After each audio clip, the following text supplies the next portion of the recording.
Hello, good evening, everyone. And for those of you who are viewing this from Japan or elsewhere in the world, good morning. I would like to welcome you again, all of you, to join us in this very special webinar. My name is Yuko Kaifu, and I'm the president of Japan House Los Angeles. And we're very happy and privileged to be able to present this very special webinar, Rethinking OGMA, Space Time 2020. Japan House Los Angeles is a public diplomacy initiative launched by the Ministry of Foreign Affairs of Japan to showcase various aspects of Japan. As a matter of fact, the best of Japan in various fields, ranging from art and culture to science, technology, architecture, tourism, films, design, food programs, and many more. We're located in the heart of Hollywood and Highland, with the gallery, library, event hall, restaurant, and retail spaces.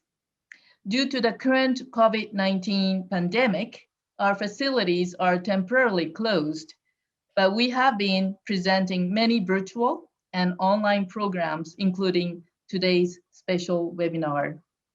So we are very, very happy to present this program today. And I should mention that this program is made possible with great support and guidance by Professor Hitoshi Abe, professor of UCLA Department of Architecture and Urban Design and director of the Terasaki Center for Japanese Studies of UCLA. He's one of the speakers today, and I want to thank him for the great help he rendered to us in putting together today's program. Before I introduce our moderator, Professor Ken Oshima of University of Washington, let me make a few housekeeping announcements. This webinar is being recorded for archival purposes. Everyone except for the speakers are muted and video turned off. The audience chat is disabled. Please use the Q&A function on your Zoom menu bar to send questions anytime during the webinar. We will try to cover as many questions as the time allows. However, while we appreciate all the questions submitted, we may only have time for a limited number of questions. Regardless, I hope that you will send in as many questions as you can. So without further ado, let's start the program. I'd like to make a brief introduction of our moderator for the panel. Professor Ken Tadashi Oshima. He is professor in the Department of Architecture at the University of Washington, where he teaches in the areas of transnational architectural history, theory, and design. He has also been a visiting professor at the University at Harvard Graduate School of Design and taught at Columbia University and the University of British Columbia. So Professor Oshima, the floor is yours. Thank you so much. Welcome. And again, thank you so much, Kaifu-san. It's wonderful to have everyone join virtually here on Zoom. And I understand there are nearly 500 registrants, as Kaifu-san was saying, from Japan, the East Coast, West Coast, I hope many in Los Angeles. But I would also like to thank the Japan House staff to really make this possible. It's, I think, a special time for us to really consider the interdisciplinary Ma Space Time in Japan exhibition that was curated by renowned architect Arata Isozaki that presented Japanese artistic culture through the unifying concept of Ma, found in painting, photography, theater, performance, music, sculpture, architecture, and daily life in Japan. While the presentation of this concept defies simple translation, the explanation, according to Western logic, made explicit an indigenous notion of order and orientation found in the simultaneity of time and space. So this was first presented in Paris in 1978 at the Musée des Architectes des Arts Décoratifs. It then traveled to New York, Houston, Chicago, Stockholm, Helsinki, as well as Los Angeles. In the year 2000, the exhibition was finally held in Tokyo under the multiple titles Ma, 20 Years On, and Iki, Espace-Temps du Japan. Today in 2020, which is another 20 years on, we certainly sense how notions of time and space have been disrupted by COVID-19 with shifts to virtual communication and work on global local levels, fundamentally questioning notions of Ma, space-time, and offering opportunities for its reinterpretation. How do physical local contexts connect with the global context based on time zones rather than actual travel and distances between Japan and the world?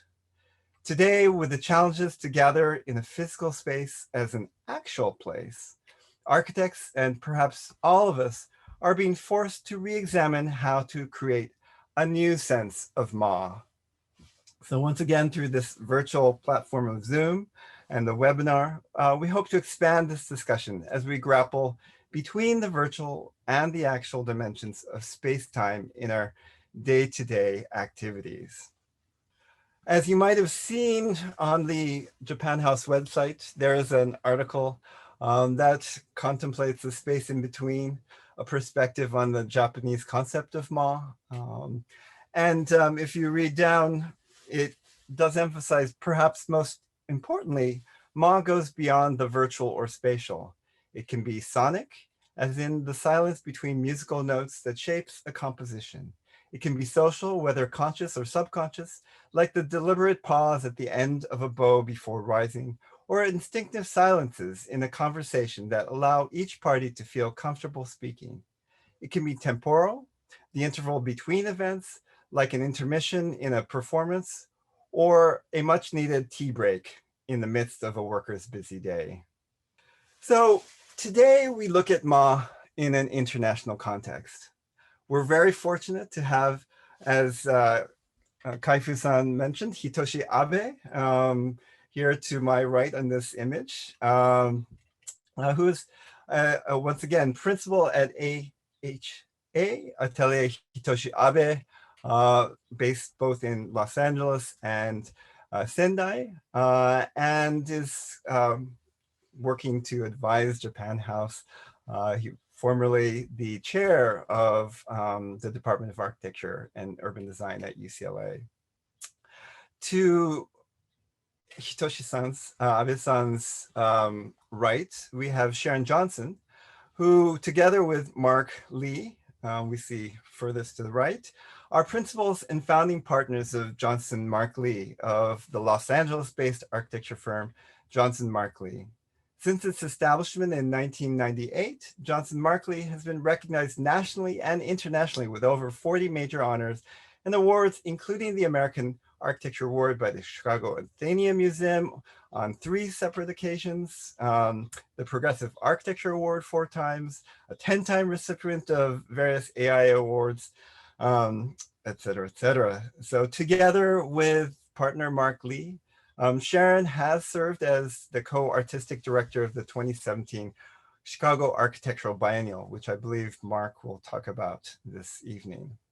And Sharon is also professor in practice at the Harvard Graduate School of Design.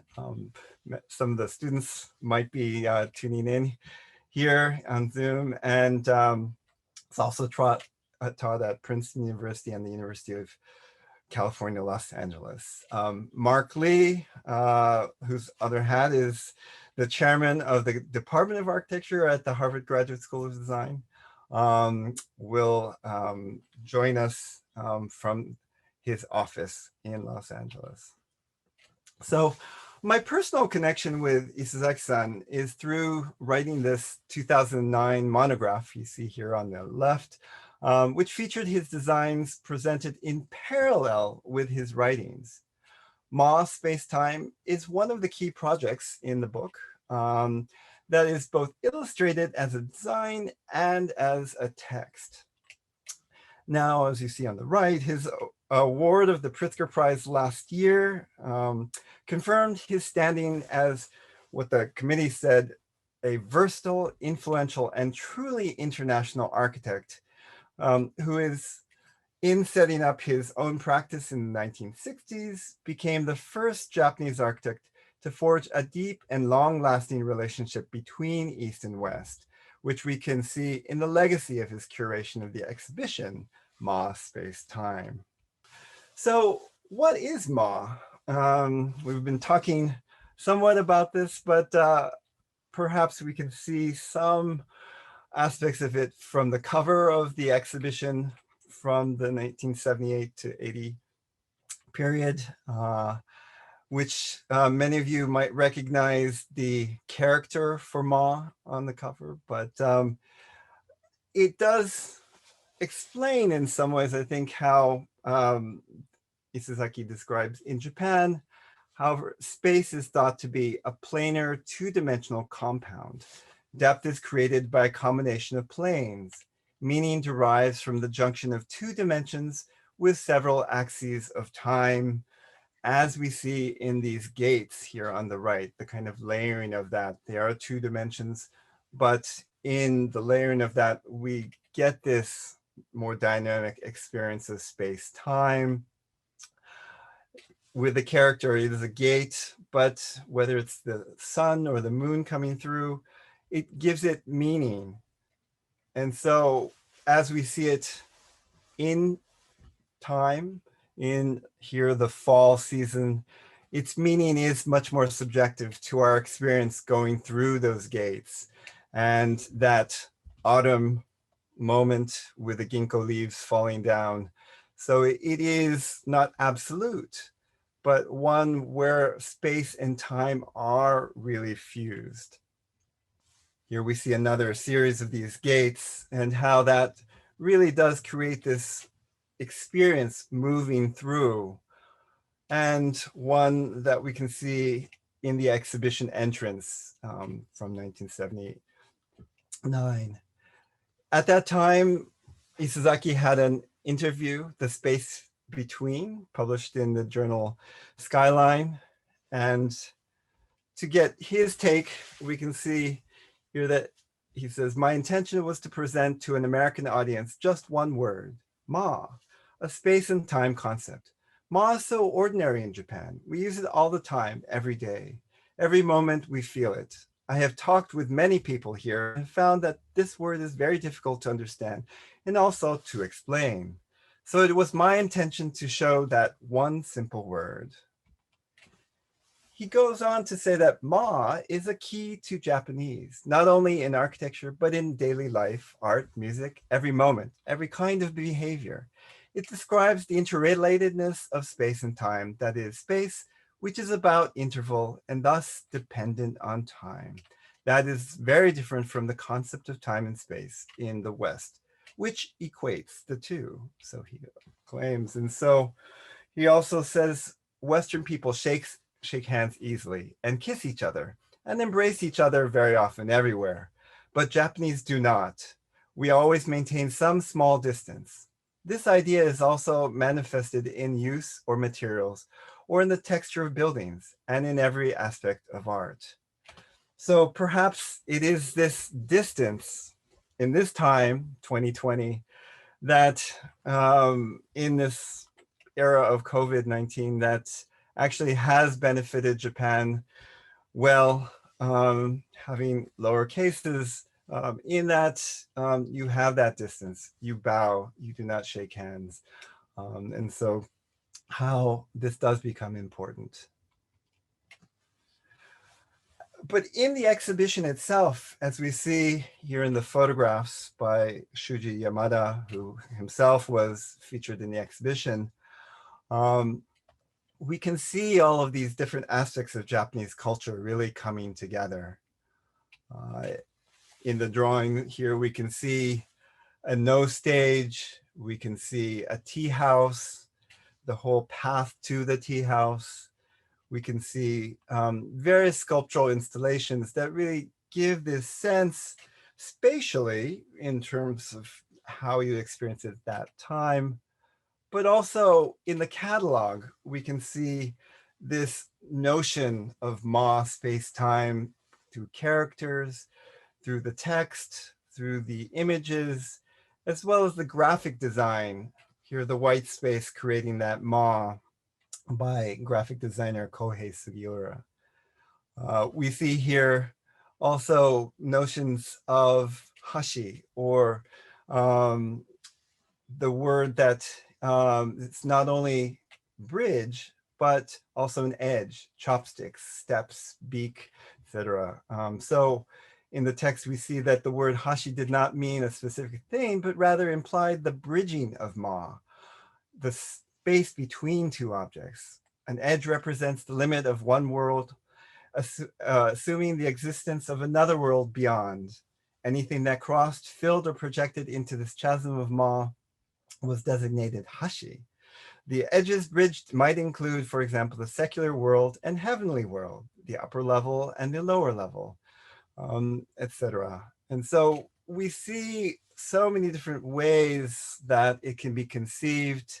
We will get interpretations of this through our speakers this evening, but we can see also how at this moment in the 1970s, it really created a sensation, as we see in the Newsweek article, Japan's art of the moment, whether it be in the tea house or tea ceremony, the various performances, or Ada Louise Huxtable in the New York Times on the Japanese aesthetic and how that was abstracted in the exhibition, but really created this whole mystique of what is ma. And that we can see through these concepts, the notion of himorogi, describing a sacred place that is in readiness for the descent from the heaven of spirits or gods. This is demarcated by these 4 sticks with a rope binding them together where those spirits are in presence, that of the natural forces, whether we see it in the himorogi or in the Ise shrine compound, as we can see interacting with the natural forces. And so how in the Japanese garden we can see this, as it's described that it lacks a single focal point, such as a king's throne at the center of the axis. Rather here, the garden is simply designed to create natural metaphors within the microcosm and have a wandering viewpoint within its confines. And so seeing those seasonal changes between spring, autumn, winter, or how the abstraction of that might evoke many different poetic sensations, whether it's in the cherry blossoms here that might almost look like snow, as we see on the right, with actual snow, but also this mound alluding not only to its actual presence, but perhaps to Mount Fuji. And so this broader sense, we can see expanding out to be ma 20 years on, as it is displayed in Japan with words such as time, space, transience, and essays, not only by Ada Louise Huxtable, but Roland Barthes writing on Between Love and Anguish. And that as a basis for Isasaki's own designs, whether it be the Festival Plaza in Expo 70, where there is this space-time, the whole movement on this stage, or even in in New York, the Palladium in 1985, which we can see here of that space-time continuum, further evolving in the exhibition Tokyo Form and Spirit. We can see the TVs with the himorogi, but in the period of the 80s of the bubble, which brings us to Los Angeles, where of course we have Mocha, designed by Isasaki, completed in 1986, and the exhibition on Isasaki, 1960-1990, that featured his work. That does bring us back to the Japan House. And so with that introduction of what the exhibition was, but also perhaps some ideas that we will continue on. I'd like to now pass the baton on to Hitoshi Abe, who will give us his perspective between Japan and the United States. Well, thank you, Ken. Okay, hi, my name is Hitoshi Abe. Good evening, everybody. As Ken said, ma is a very common word in Japanese culture to describe the concept of the space and time, as it is written in a text by Isozaki here. According to him, ma is a natural interval between two or more things existing in a continuity and describe time and space through a notion of interval. In the other words, I think the time is perceived by movement through intervals, and also space is generated by the movement, traveling interval. Since Ken suggested me to look for ma in my works, I started my search from the list of 9 sub-themes of ma from the exhibition, and immediately noticed Hashi to start this journey to explore my origin as Japanese architect, since Hashi was my first build project.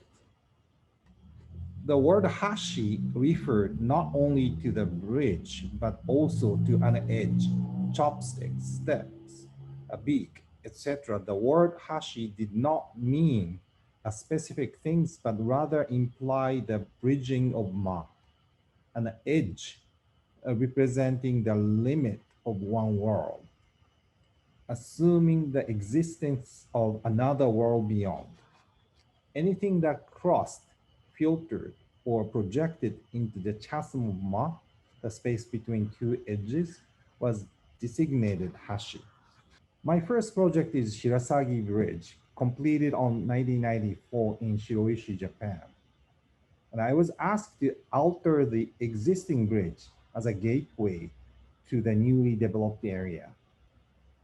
We proposed to wrap the old bridge with a series of steel frames, gradually transforming their shapes in order to enrich the experience of moving through ma.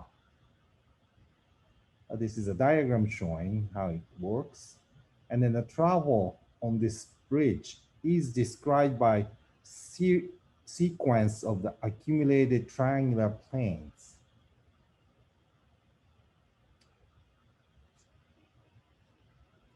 Isozaki said in the exhibition, in Japan, however, the space is thought to be the planar, two-dimensional compound. Depth is created by the composition of plane, meaning derived from junction of two dimensions with several axes of time. In other words, in Japan, four-dimensional space is visualized as a result of combining planes and axes of time. The basic reason for the use of the word ma to express both time and space seeming to be based on understanding of space emerging through the intersection of planes with the axis of time.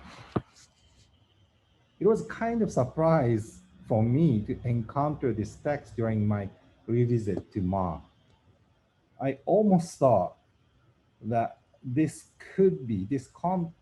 text could be the project description for not only my design of the bridge, but also for so many other projects I do.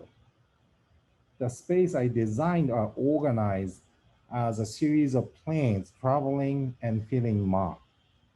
The Miyagi Stadium on 2000 consists of a series of planes sequenced in a circular shape.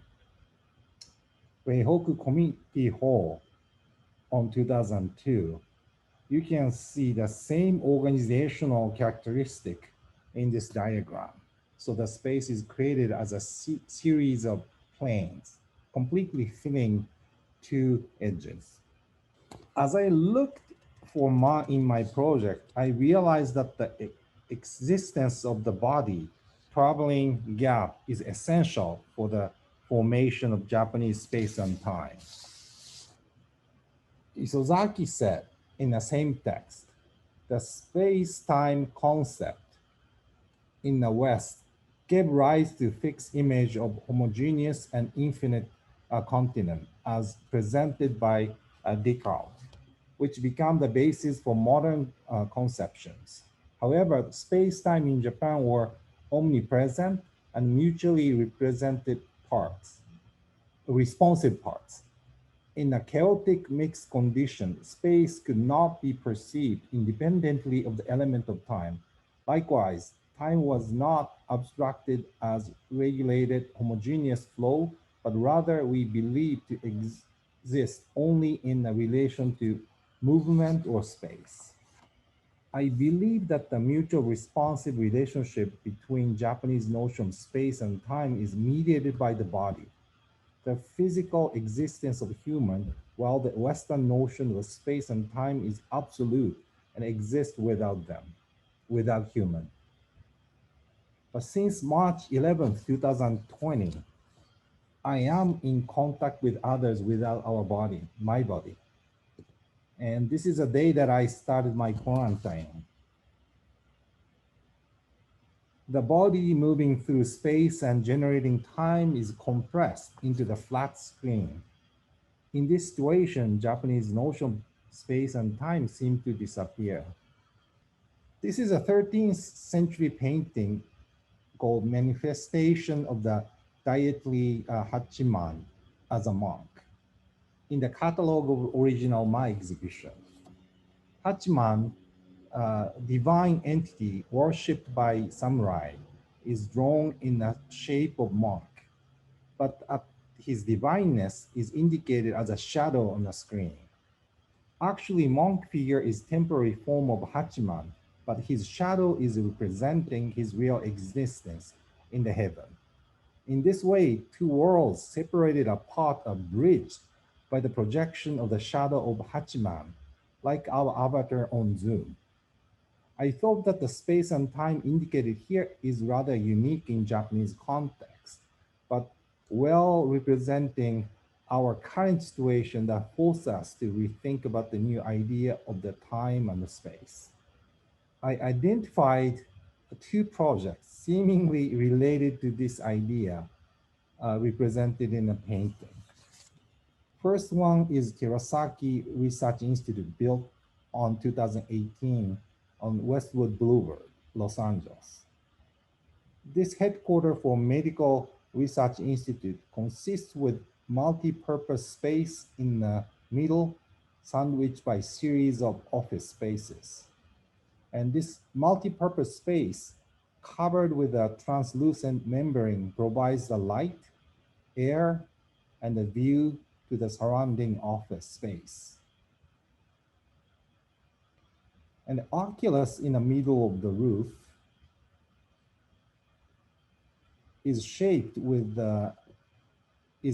like a funnel in a section and made out of chromonized fiberglass, act as a mirror to reflect the view of the surrounding area. And this is a kind of a section through the oculus.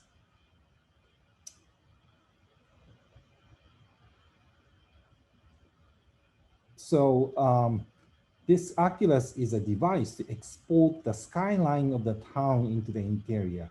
This shadow of the town bridges westward into the relatively enclosed building interior space.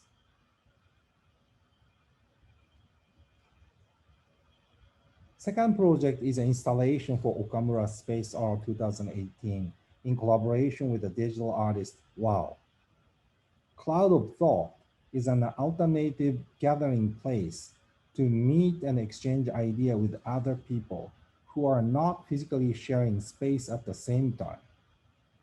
In this participatory exhibition, visitors can leave a real-time response to the commonly asked question through alias. Each visitor's response alias is collected and presented to the next visitor, then the subsequent visitor after. Accumulation of thoughtful reply to the research initiative from various individuals grows continuous community within a gallery of design space art, manifesting thought cloud and bridges between different time and space. So through this quick journey to revisit Ma, I encountered two different notions of space and time. Both notions are related to the existence of body bridging two edges. But it seems that the difference comes from a different physicality of these bodies. One is a body in a traditional sense, while other is alternative form body, kind of avatar. So nowadays we are gaining our physicality in so many different ways through so many different medium. So I feel that the exploration about the new physicality of the human being might lead us to the new idea of Ma. Thank you. Thank you so much, Hitoshi. And we'll now shift to Sharon Johnston. Thank you so much, Ken and Hitoshi. So following on from Hitoshi's presentation of the Terasaki Center, I wanted to frame and kind of extend our discussion of Ma in three spaces for art. And we find this condition of what I'll call the in-between during this presentation to be specifically relevant for spaces for arts and culture, because these buildings exist between the scale of architecture in the city, the individual and the collective, and also embrace time. Of course, they always recognize the past, they exist in the contemporary, and are always forward-looking. So the first project that I'm going to share was a master plan that we were commissioned to as a study for MoCA. So it was about 3 years ago.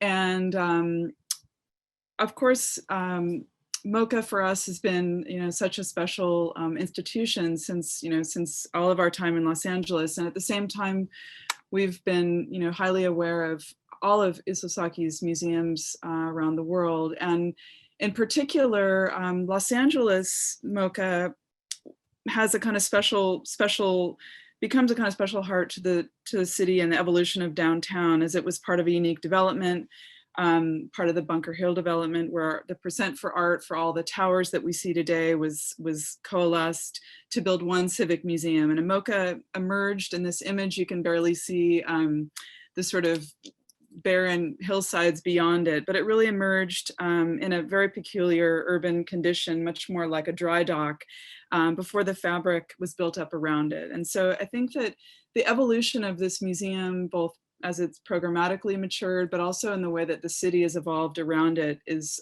quite fascinating. I think tells quite an interesting story about the planning of the building and the city itself.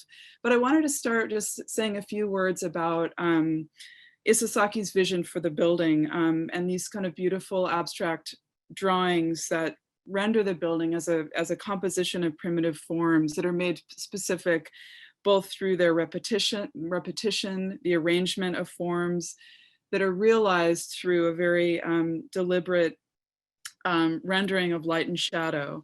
And so that these differences in the spaces of the museum are perceived at different scales, from this panoramic view of the horizon to various details, from the texture of the stone to qualities of transparency. But I think as many of us, especially those of us in Los Angeles, know that this site has perhaps evolved differently than Isasaki might have envisioned it. And today these primitive forms are kind of increasingly wrapped in signage and graphics that in a way I think reveal a lack of urban connection of the museum.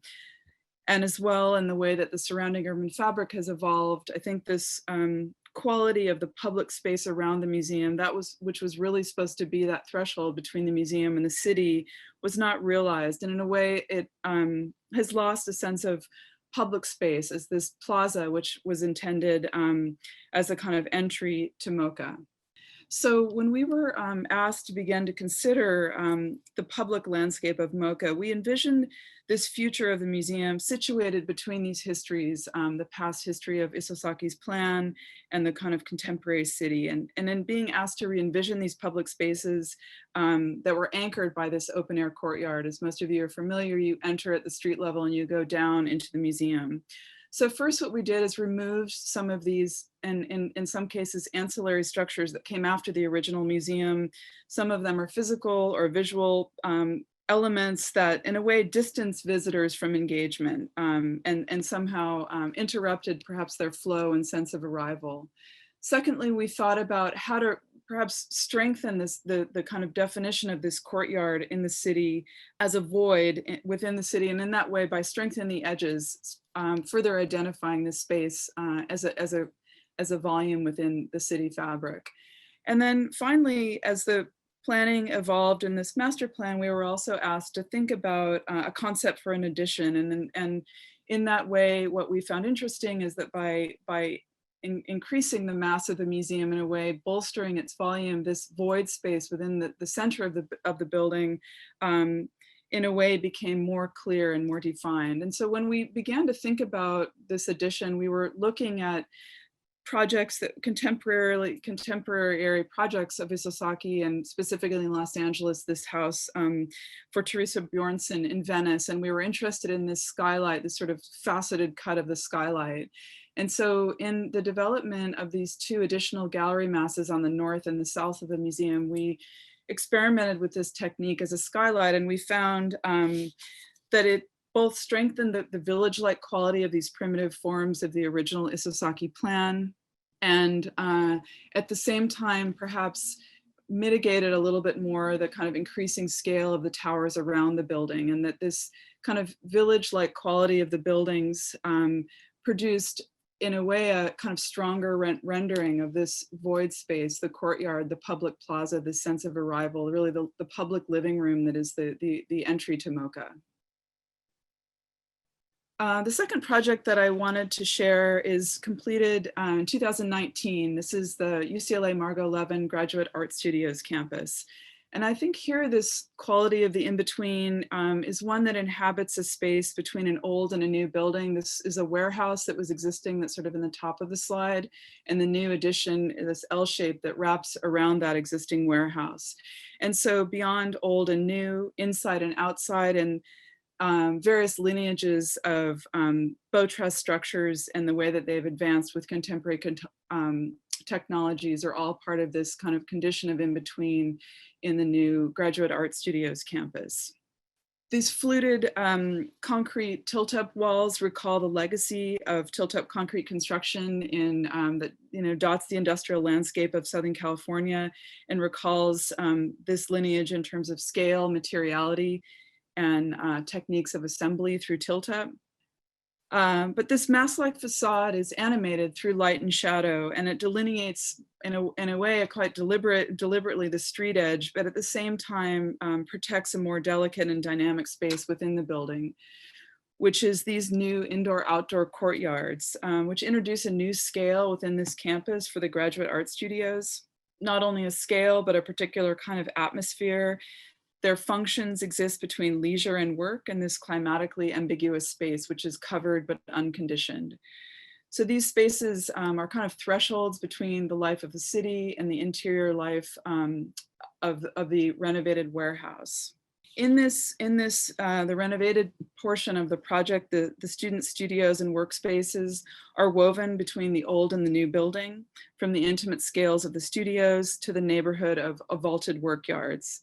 And this checkerboard arrangement, where we've really eradicated any of the kind of typical front and back of house or corridors and thresholds that would keep programs at a distance. We maximize the contact between the functions, perhaps in a way sort of flattening in the way that Hitoshi and Ken were talking about, this kind of layering of space. And in that way, really try to heighten the potential for experimentation in every corner of this building, so that those traditional kind of served and service spaces are left behind in favor of a much more kind of open and fluid building. All of these spaces are calibrated in different ways to respond to their orientation, in terms of daylight and heat gain and passive airflow. And then I think finally, at dusk, this kind of mask-like scale and monumentality of the facade dissolves into the atmosphere and transforms into a series of glowing windows that reveal some of the most kind of intimate shared workspaces in the building. And finally, the last project that I wanted to share is the Manill Drawing Institute that was finished in 2018. For those that you are familiar with this kind of magical campus, it's a series of museum building nested within a 30-acre garden-like campus setting. And what anchors this dispersed museum is this beautiful building by Renzo Piano for the Manill collection that was finished 1 year after Isasaki's building for MoCA. And our building, the Manill Drawing Institute, is a museum and archive for drawings. And in that way, given its small scale at about 30,000 square feet, exists between the scale of a house and an institution, between a building and a garden, as you can see in this aerial view. So it's nested right up next to historic bungalows that exist on the campus, the Cy Twombly Pavilion, and various new green spaces created around our project. This kind of twilight condition that Aldo van Eyck has written about as a kind of in-between between building and landscape, interior and exterior, was a provocative model for us for a building housing and protecting some of the most delicate works of art, works on paper. And so I think what, I think relative to some of the kind of historic attributes of Ma that Ken outlined for us, every entry into the MDI is off axis and via diagonal and through a garden, so that one always enters into these kind of intermediate thresholds that are between the scale of the large campus and these more intimate garden spaces. They're domestically scaled, and as well together with the porch roofs create a kind of softer, atmospheric, shadowy, cooler space before entry into the building. Movement within the building is choreographed such that you always have a view back out into the garden. It's in a way to frame and orient you because of this kind of need to kind of calibrate and monitor lighting controls so much. It was especially important that you always could orient yourself back into the garden. One sense of time and orientation in the building is always marked through qualities and sources of light. The MDI is more like a domestic space than a traditional museum, as light enters from the building from the side, and this light is more dynamic and less controlled than traditional top-lit spaces. And our charge when we were designing this building by the former director, Josef Helfenstein, was that he wanted you to feel the delicacy of the passage of a bank of clouds above you while you're inside the building, which was not an insignificant charge given the challenge of creating environmental controls that would protect drawings, but also have this sort of radical openness to the landscape and to the climate outside. As you leave the building, moving back outside, these latent diagonals lead you visually and physically into the courtyard, back out under the porch, and then back out into the campus. Together, these courtyards and porches, the kind of in-between twilight condition of the MDI, creates a kind of series of in-betweens between abstraction and the immediacy and of the textures and grain of materials as this oiled and rubbed cedar wood cladding shows here in this image, between flatness and depth, between light and shadow, and conditions of open and closed. Thank you. That concludes my presentation. I think Mark is now going to share some additional works. Great. Thank you, Sharon. We'll jump right into Mark. Thank you, Ken. You know, when I think about the production of an architect, when I think about the output of Arata Isozaki, you know, I think about the buildings, I think about the projects, I think about his books, I think about his art. But there are many other aspects of his architectural production that he contributed a lot to. You know, certainly he was known to have this phenomenal record as a jury. You know, he served as the jury of the Pritzker Prize in the first 5 years since its inception. And as a competition jury, you know, he's well known for selecting Zaha Hadid, complete unknown in 1983 for the Hong Kong Peak competition, or Foreign Office Architects in 1995 for the Yokohama Terminal, and not to mention the Sendai Media Tech by Toyo Ito, and many more. I think what Ken's book had brought my attention to is Isasaki's role as a curator and a designer of exhibitions, as seen here in the his curation and design exhibition of the Space-Time in Japan Ma show in Paris in 1978. I think one thing that impressed me about the show, and also the way that Isasaki talked about how this Ma concept is a Japanese concept that cannot be translated into a foreign language, especially in English. It could be too conceptual when it's referred to as blank or void or vacuum, or it could be too descriptive if it's simply described as being an in-between, a distance, or pause. But it lies under the substratum of Japanese culture. But for him, I think when he describes the experience of designing the show, he talked about he had to force himself to expose this concept of Ma, which is intrinsic in himself, to the West. And in one way, it reveals the contradictions that the Japanese have harbored during the period of modernization. So in many ways, it helped him rethink Japaneseness through a Western perspective. And as Ken mentioned, there have been 9 categories, 9 subcategories and 9 sub-themes that has been translated into 9 physical spaces and 9 rooms, the no stage or the tea house. What I found interesting also was in this exhibition, he brought in a lot of collaborators. Besides the photographers, Ken had mentioned, there's also Yukiko Futagawa of famous global architecture, the designer Shiro Kuramata, or the fashion designer Issey Miyake. I think the show also forwards this notion that Isasaki had about architecture exhibition as a space for action. So prior to the Ma exhibition, one could think of the Electric Labyrinth in the Milan Triennale in 1968, or the Festival Plaza and Osaka Expo that we've seen before. I think one show that kind of stood up for me, that wasn't Isasaki's show, but it was a show by Hans Hollein at the Cooper Hewitt titled Man Transformed in 1976, 2 years before the Ma show in Paris. Isasaki designed a room where he exhibited a series of cages, like bird cages. But to design this room, he actually designed a real-life cage, called Angel Cage, as an entry. But once one enters into this cage, you cannot get out. We have to go back and backtrack and take another form of entry. So in many ways, he took the cage as an object to be looked at into a space that has to be inhabited. It's also, he was playing with this corner mirror arrangement, as well as a reproduction of Fra Angelico's Angel of Annunciation as this reflected spatial dimension as one enters. And of course, this notion of experiencing architecture, because this comes to an apex, perhaps, at the 1980 Strada Novissima, the first Venice Biennale of Architecture, curated by Paolo Portoghese. In this exhibition and this particular installation, each architect was asked to design a facade behind which would be an exhibition of the work. But the facade themselves are one-to-one scale. In many ways, it becomes a physical street, like the new street that you can walk through.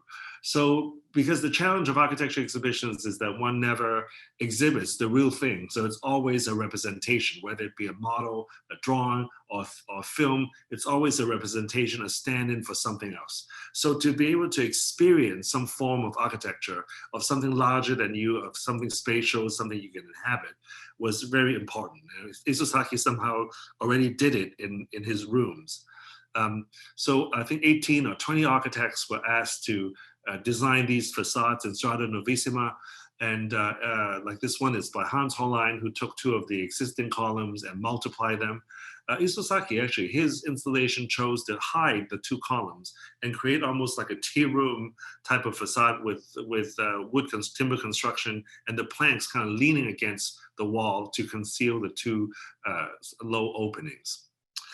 So I think we'd like to share with you the Chicago Architecture Biennale, the second Chicago Architecture Biennale in 2007, titled Make New History.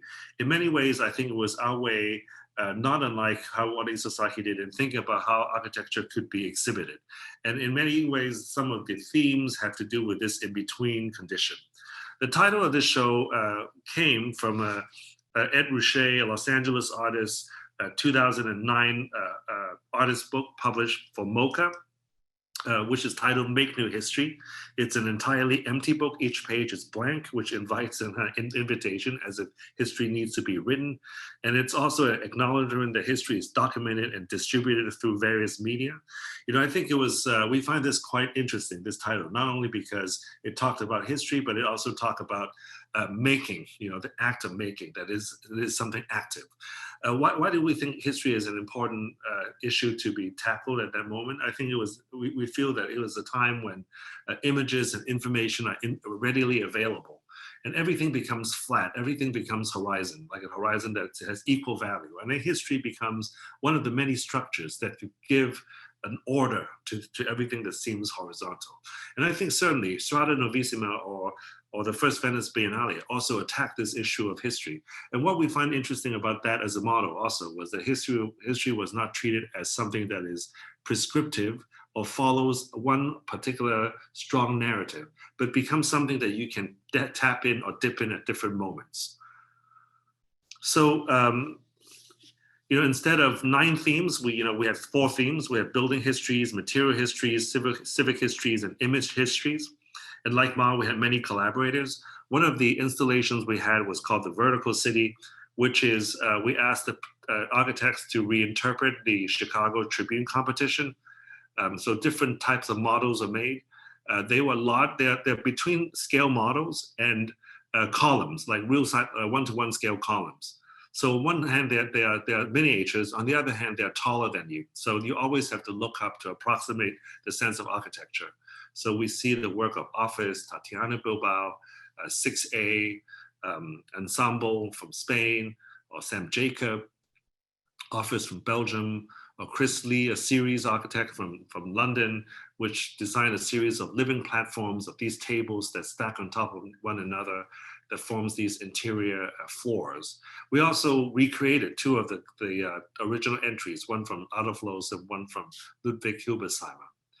Another room is called the Horizontal City, where we ask architects to rethink the architecture interior, from Bureau Spectacular to Mayo from Barcelona, Welcome projects in Los Angeles. We take an iconic photograph of an interior and interpret them. Asana, Sejima, and Nishizawa did this master plan for Chicago that was exhibited as a huge model. Sylvia Lavin, replicated a 1983 project for the German Architecture Museum to question the concept of models and how one situates itself between the real and the replica. Some of the models are being replicated from the collection. Or Bauku from Milan worked with the artist Stefano Graziani to work on a new interpretation of the Giotto's Chapel. Rachel Geiser and Naomi Mollett worked on these book spaces, both places that sells books and also produces books and exhibit books. We also looked into a lot of these in-between spaces, like the lobby, Bless or Anna Jaworska, or Paul Preisner and Paul Anderson turned a lobby, or I would say a corridor, into a gallery of enfilade. Or Agenda from Medellin, looked into the notion of curtains, of tropical imagery, and Mises curtain walls to activate this corridor. Andrew Zago and Pascal Flammer, did another of these transition spaces. Go Hasegawa from Tokyo transformed this space with these kind of gold leaf paintings that reflects lights and turn all the natural lights off. Monette Knott from Rotterdam did these 2 maquettes with quotes from Burnham, De Wildevink and Talou from Belgium, Peso von Ellickhausen, Jeannie Gang, Junior Ishigami, this is Toshiko Mori, and Piovini Fabi from Milan, revisited the materials that was used by Franco Albini in post-war Italy to build the metro and reinterpret them as furniture. Or Point Supreme from Greece, who have different, these are material palettes for a house that combine new materials with as-found materials from ruins. Or collaborations between architects and artists like Caruso St. Thomas Deman, and Helen Benet that combines office model buildings with photography. Or Studio Mumbai, who created these Chicago towers out of Indian ceremonial towers, where they're usually covered with garlands of flowers, together with Ricardo Back-Gordon's drawings. And to conclude, I think it's a pertinent question to rethink the issue of Ma today, 40 years after the exhibition. When we think about the different space and time, the different time zones that we're inhabiting, I think in many ways it reinforces the importance of the real. I think that's one of the reasons when we think about an architecture exhibition, the walking through it and experiencing it in a haptic way was a very important moment for us. So on that note, I would pass it back on to Ken. Thank you so much, Mark. That certainly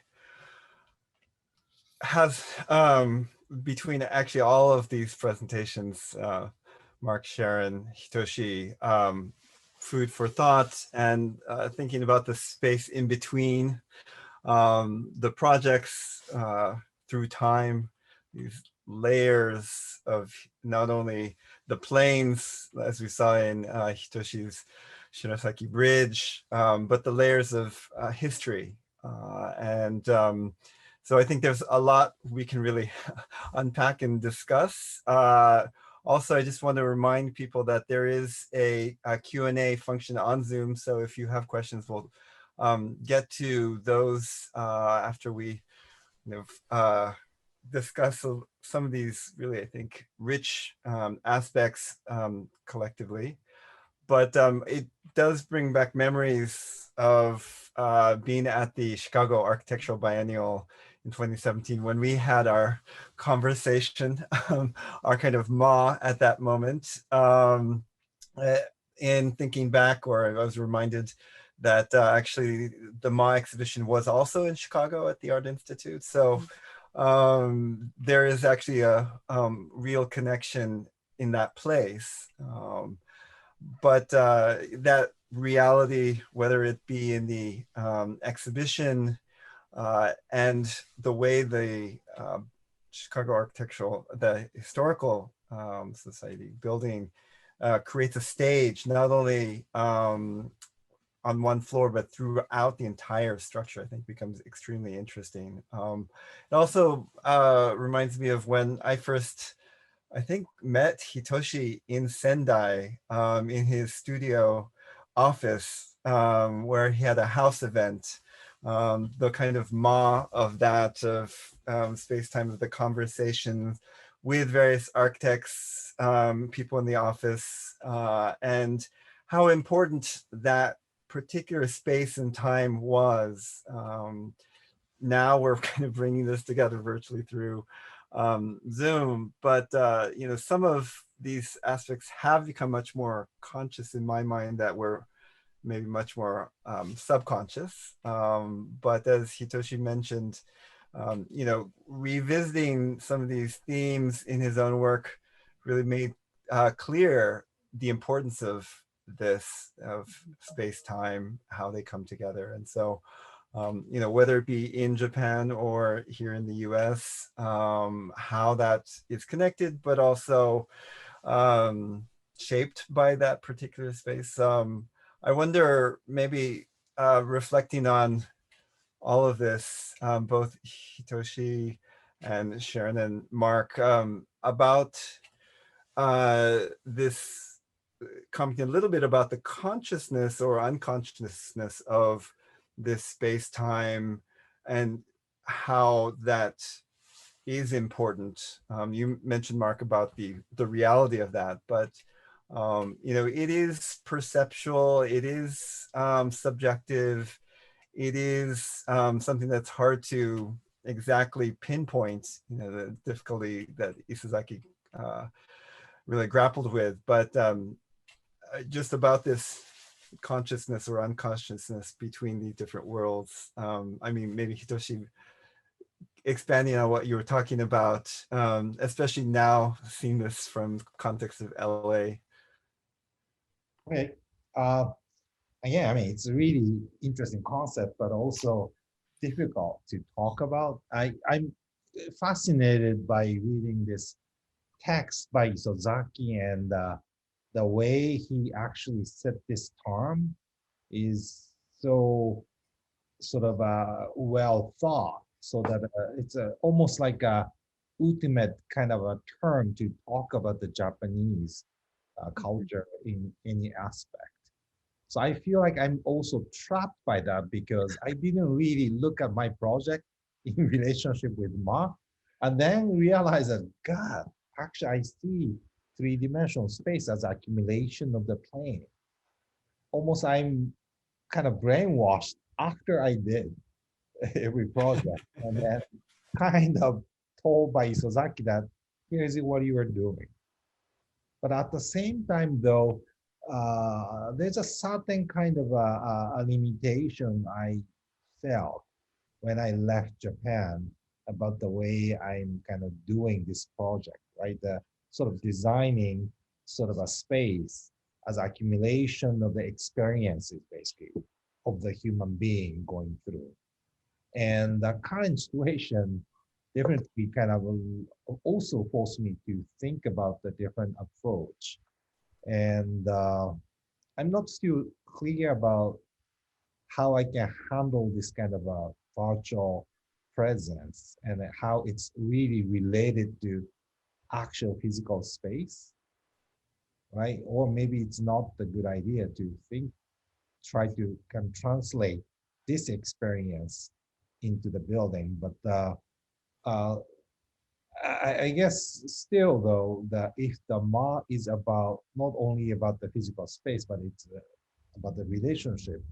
And if it is about actually some way to define the time and space, probably from that route, we can kind of redefine the Ma. And then, but we might end up maybe not the architectural space or physical space, but something else. And from my point of view, especially as I moved to United States, I also started to feel to expand our role from physical to more complex, sort of as an architect, we have a traditional role, but also I started to feel expanding the area that we deal with. And somehow this kind of experiences coincide with this kind of shift in my mind. So the architect kind of dealing with not only about physical space, but more sort of a broader sort of a space creation. So it reminds me that actually the one place that we all gathered was in the Terasaki Center. And I think we might have been looking up at the reflection in that way and the whole kind of complexity and dynamism of that. But Mark, you were going to say something. Yeah, I have to confess, as a non-Japanese, I find Isasaki's writings very inscrutable sometimes. I mean, because I always read the translated text, But in many ways, I feel it somehow reminds me a little bit of Frank Lloyd Wright's writings. The more you read Frank Lloyd Wright, the more you feel he doesn't want to tell you how it's done. So it's somehow very enigmatic. It's very hide behind screens. Even when he in the text of the catalog, when he talked about what Ma could be, and then at the same time has a margin of denial at the same. So that's why I think for us, when Sharon and I started discussing about this, we also try to look at parallel phenomena that happen outside of the Japanese culture, but it's equally inscrutable, or ineffable. And one thing that we find was like Aldo van Eyck, an architect a generation older than Isasaki, talked about equipoise. And he used also analogies. He talked about two forms of equipoise, this in-between condition. One is a solar eclipse. It's like the simultaneous existence of the sun and moon, but it happens very violently, but very quickly it's over.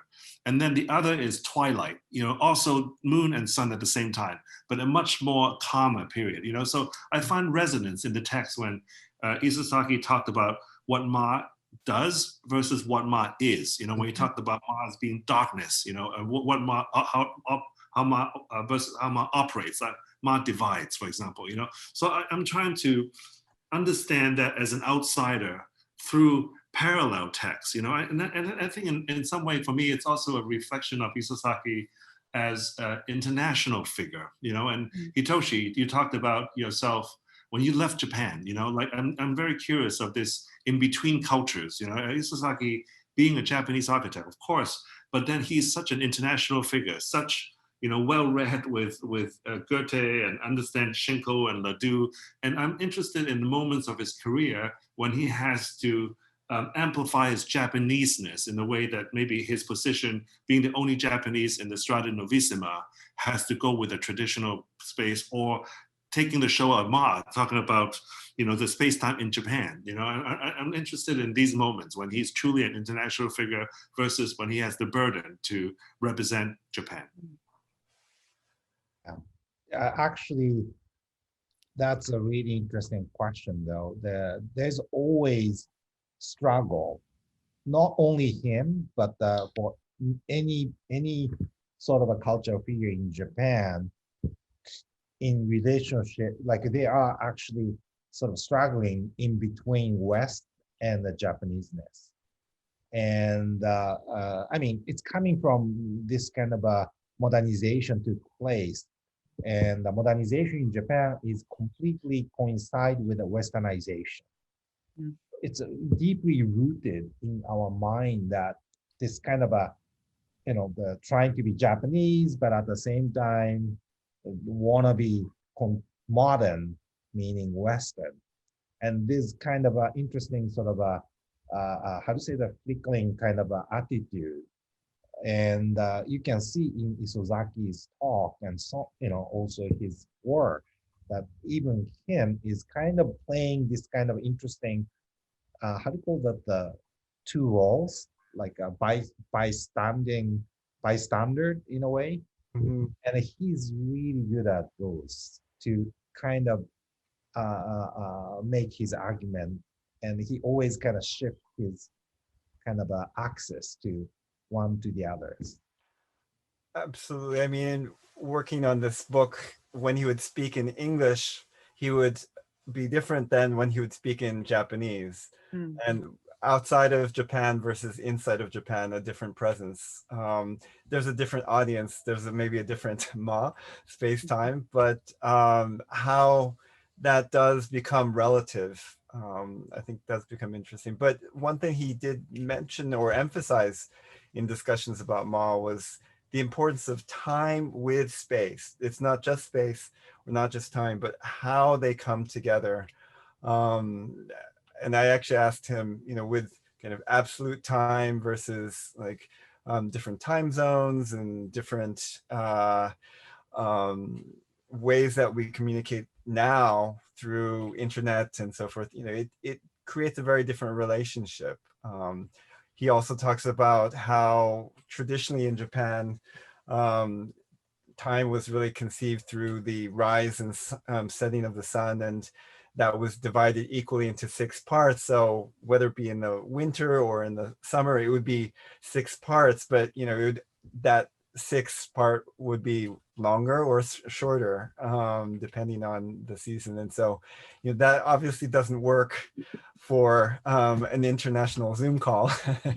But he did also emphasize, you know, time is really what is on your watch. So it's located to your person, to that bodily experience, and is subjective in that way. But you know, with time now with Zoom, you know, it has a very different dimension. You know, you are very aware of the clock on your computer, but it's also very easy to kind of not have that same sense because you're at your desk the entire time.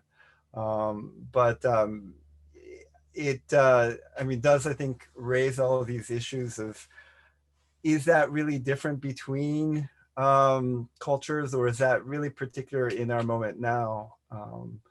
But also, you know, we have actually many different aspects I think we can unpack.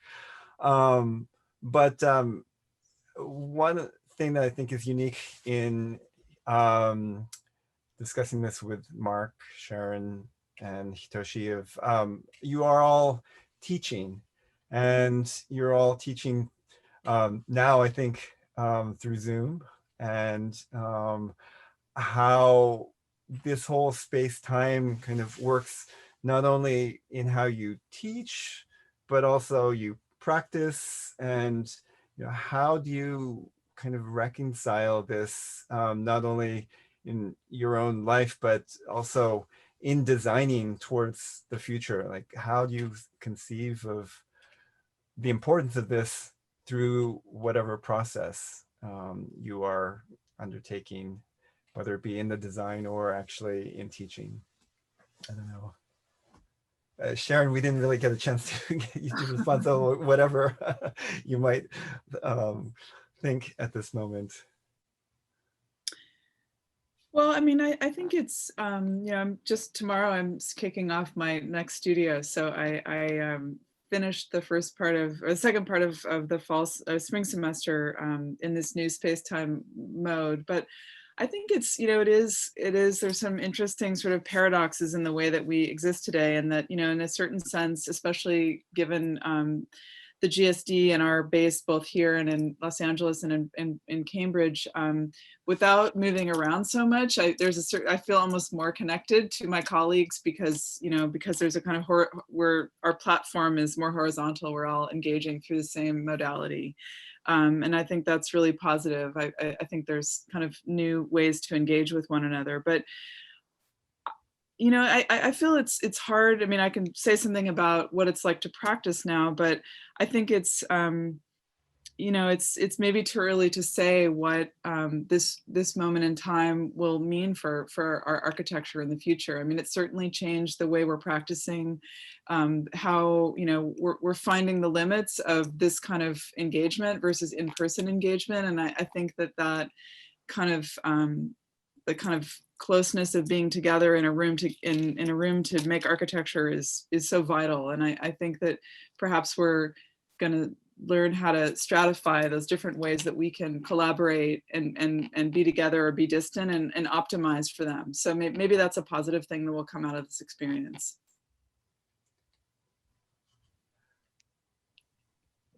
I can talk maybe like Isozaki might talk now. So, maybe if I kind of talk about education like a Ma, I think, he always talks about there's a space, and then that God will come down to occupy this emptiness. And then education is to create interesting emptiness where the spirit of the student can come in and occupy it. So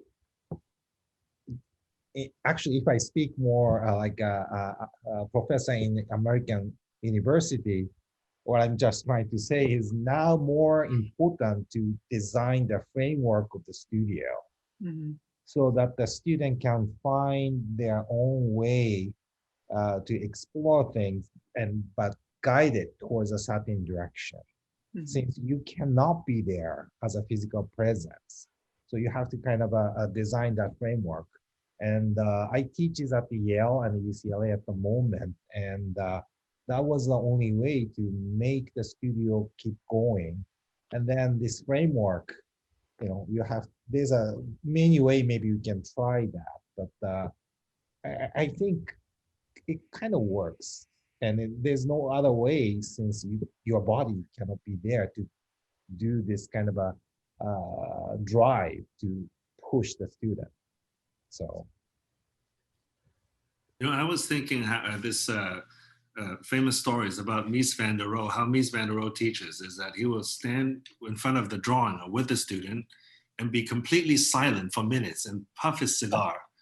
And then afterwards, he would just say, yeah, and walk away. And the students said, it's so profound because it really forces the student to look at their own drawings, And I was thinking, does it work today in this Zoom virtual world? No, because people just frozen. You're lost your connection. No, but I think I think we have a very different attention span. With people have very much different attention span during this Zoom period. And we, with the students, with our colleagues, we also discuss what happens to, everyone is Zooming at home, what happens to public space? What happens to the need for physical space? Mhm. And does it mean it renders it null? And I don't think so. And I think back at whenever there's an artistic revolution, when photography is invented, people say, well, painting is dead because it doesn't need to represent anymore. And whenever something is threatened, it really finds the essence of what it does best, So we can't say we don't need physical space. Maybe physical space become much more ritualistic, I think it becomes more important that people don't take it for granted as just a public space, but a space that where communities could get together with meaningful physical exchange, That's when your god Hitoshi comes into the space. Absolutely. I mean, we certainly do crave that, and just with two-dimensional planes, our computer screens, it does leave a lot to be desired, or to really actually experience that. One thing with this discussion, I think we could go on for the whole evening, but we are with a maw of space-time to end at 7:30, and we have actually a number of questions. And unfortunately, I don't think we'll have enough time to get to all of them, but one that maybe anyone, you both Hitoshi and Mark and Sharon might have thoughts on is, do you think that Ma has, to some extent, become a way for some people to exoticize Japan and Japanese architecture? Like Zen or wabi-sabi, it seems to be one of those concepts that students and others seize on as evidence of Japan's difference and uniqueness and inscrutability, as Mark coincidentally just mentioned.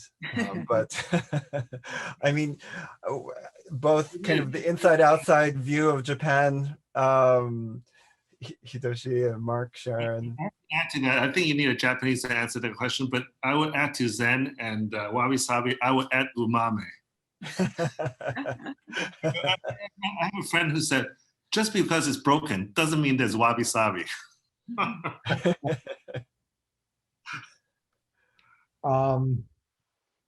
Actually, Ma, I mean, I can't really tell if Ma has a kind of a global value since I'm completely within it.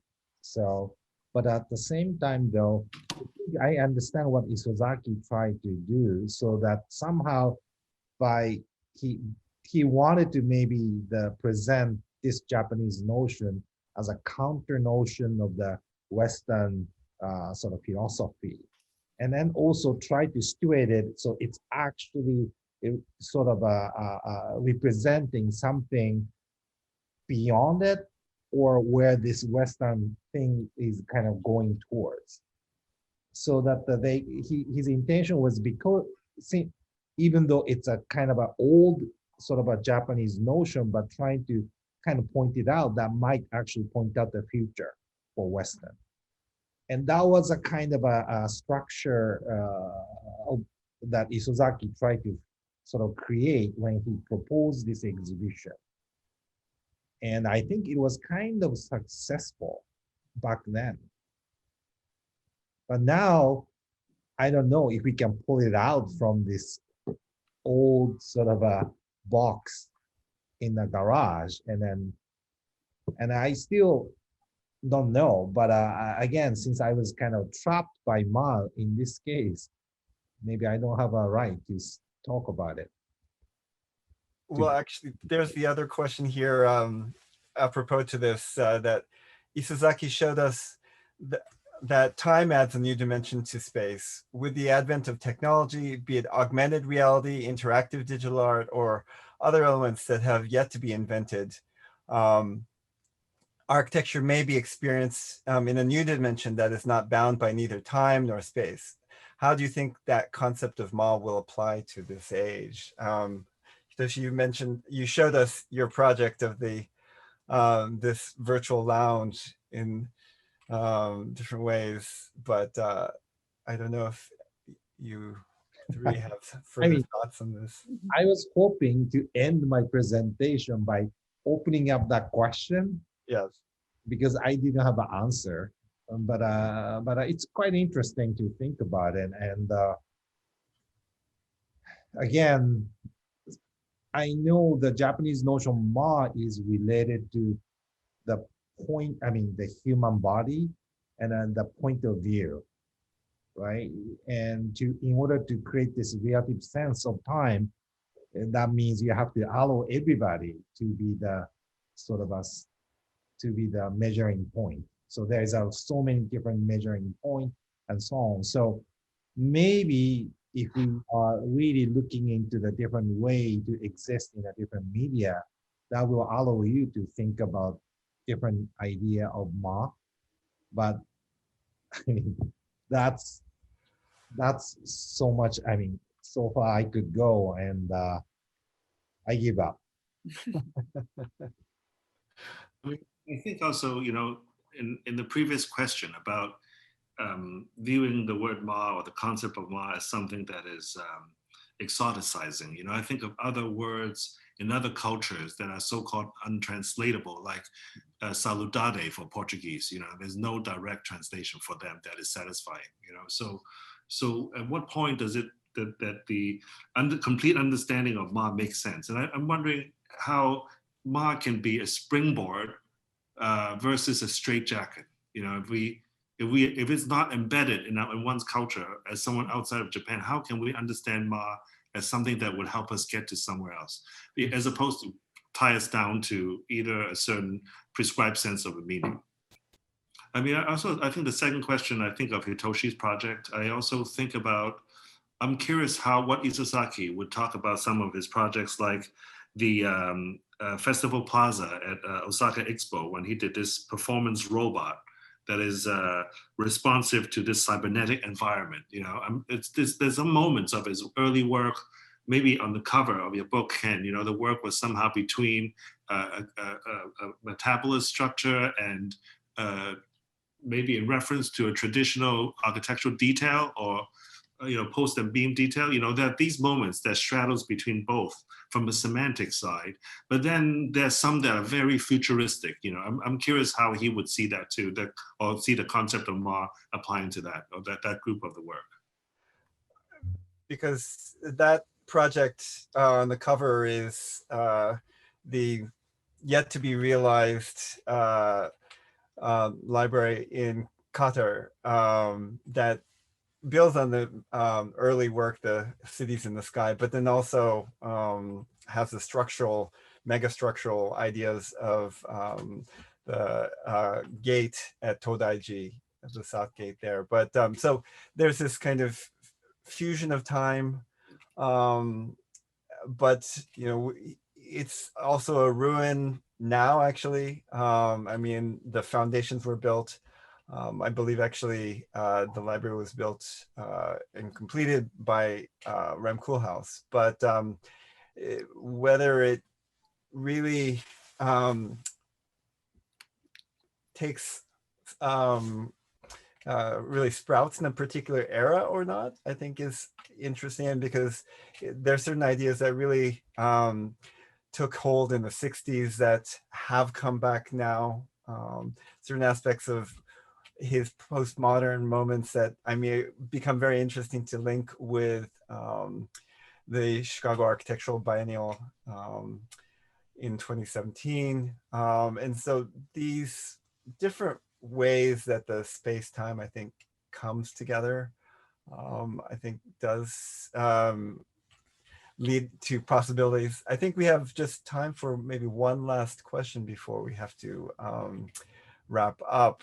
But there is a question about actually exhibitions, and you know, whether biennials are really about Ma, but also I think exhibitions in general.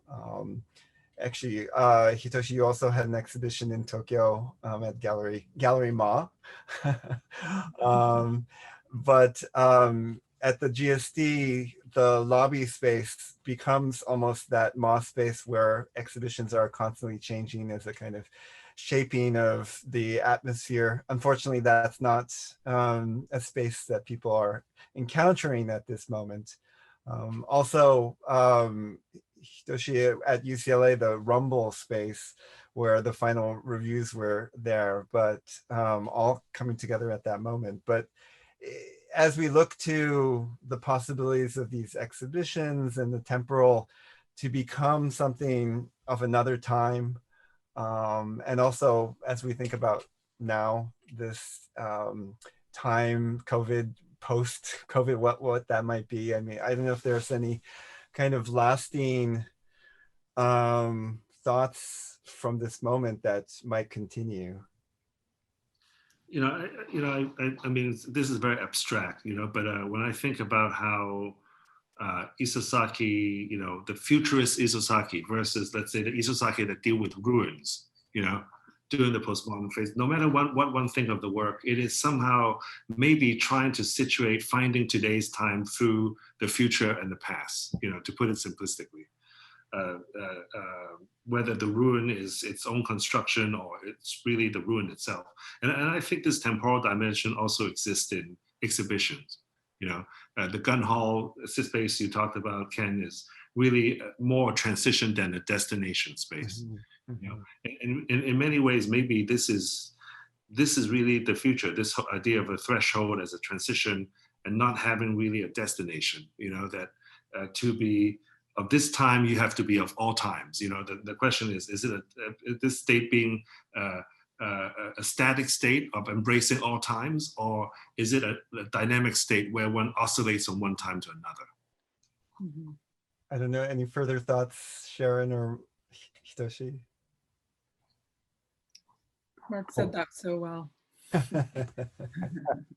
I mean, we will have to maybe revisit this going forward. We have actually many more questions than we can have time to answer, but our MA is ending, our space-time. But there will be a threshold. There's a window into the future and also a window as the basis for the upcoming exhibition at the Japan House. So I'd like to pass the microphone to Kaifu-san, who will have some announcements about that. What a wonderful presentations and discussions. I have never studied architecture, but it was really thought-provoking, a lot of food for thought. We have been running this program for 1.5 hours, but we could not cover everything. We could even run a series of it featuring Ma in the future. That's how I feel about it now. But thank you so much to all the speakers, Professor Ken Oshima, Professor Hitoshi Abe, Professor Sharon Johnston, and Professor Mark Lee. I almost could hear the a big round of applause from the audience. So Japan House LA continues to present high quality and inspirational programs going forward. And as I mentioned earlier, although the gallery is closed, we'll be launching the new exhibition called Windology, New Architectural Views from Japan. We'll be launching the virtual gallery tour in a few days' time. As soon as we are allowed to open our gallery, we will be presenting the physical exhibition in the gallery area. My virtual background is presenting the former exhibition on Hira, but it will be replaced by the Windology exhibition, which is the deep look into architectural and cultural perspective of windows, which is really relevant to the concept of Ma, and particularly the current situation where people are faced with, because windows divide and connect between the interiors and exteriors. So I hope that you'll be able to visit first virtually the virtual gallery tour, and then of course physical exhibition once we open our gallery. So before we conclude our program, let me just mention a few housekeeping notes. After this program finishes, you will be redirected to our survey page when you exit the webinar. Please take a moment to fill out so that we can continue providing high quality content that is relevant to your interest. In the meantime, please follow us on our social media platforms at Japan House LA to stay up to date on our events and programs. But thank you so much to the speakers and all of you in the audience for joining us tonight. And we hope to see you again soon, both virtually and on site. Thank you so much.